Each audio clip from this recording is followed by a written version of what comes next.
এই মৃত ব্যক্তির দোয়া এবং সওয়াব প্রেরণের জন্য যত আনুষ্ঠানিকতা আছে সবই সুন্নতের ব্যতিক্রম, যা আমাদের সমাজে প্রচলিত রয়েছে।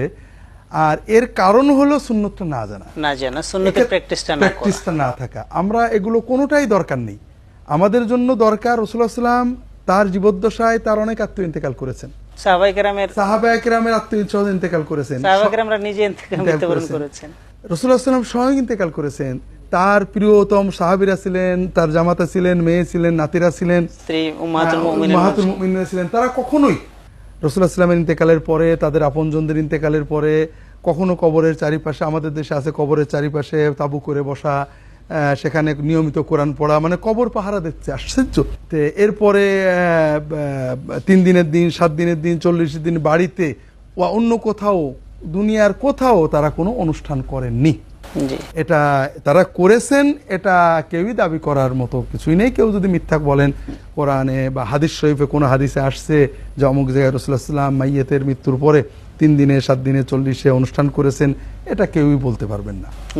এই আনুষ্ঠানিকতার উদ্ভাবনার বিভিন্ন কারণ, একটা হলো পূর্ববর্তী ধর্ম, পার্শ্ববর্তী ধর্মের প্রভাব, একটা হলো আমাদের মনের ভিতরে দুর্বলতা, আমাদের দোয়া হয়তো আল্লাহ শুনবে না, অথবা শুধু দোয়াই কি আর কাজ হয় কিছু অনুষ্ঠান না করলে।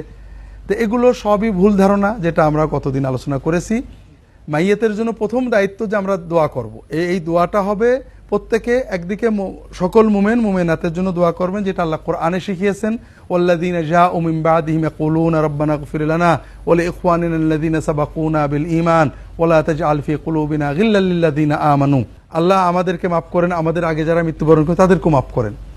এটা সবাই করব। বিশেষ করে মাইয়েতের আত্মীয় স্বজন, সন্তান, তারা সব সময় তার জন্য দোয়া করবেন। প্রতিটি দোয়ার মাধ্যমে তিনি সওয়াব পাবেন। এটা হলো, এবং এই দোয়ার কোনো আনুষ্ঠানিকতা নেই, কোনো লোক ডাকার কোনো রকমের অবকাশ নেই, সব সময় দোয়া করব। আর এই দোয়া তো আমাদের লাভ, আনুষ্ঠানিকতার যে ক্ষতি। আপনি লক্ষ্য করবেন যে একজনের বাড়িতে দোয়ার অনুষ্ঠান হচ্ছে, সবাই দোয়া পড়ছে, কোরআন পড়ছে, কিন্তু পরিবারের সদস্যরা, মাইয়েতের সন্তানেরা, আত্মীয়রা কেউ দোয়া করছে না। তারা খানাপিনা আসছে, ওয়েলকাম, আসেন, আহলান, বসেন, খানাপিনা দিচ্ছেন।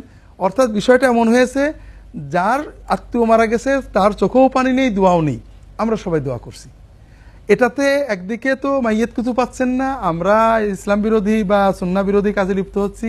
সবচেয়ে বড় যে আমি যে আল্লাহকে ডেকে, আমার আব্বার জন্য হলো তো আমি আল্লাহ বলতাম যে আল্লাহ আমার আব্বাকে মাফ করো, আল্লাহর কথা মনে করে চোখে পানিটা আসতো। হতে পারে এই বাপের জন্য, মায়ের জন্য দোয়া করতে যে আমি আল্লাহর ওলি হয়ে যেতাম, এটা হতে পারতো। কিন্তু দুর্ভাগ্য যে হুজুরদের উপরে দোয়ার দায়িত্ব দেওয়ার কারণে আমরা ওদিক থেকে বঞ্চিত রয়ে গেলাম।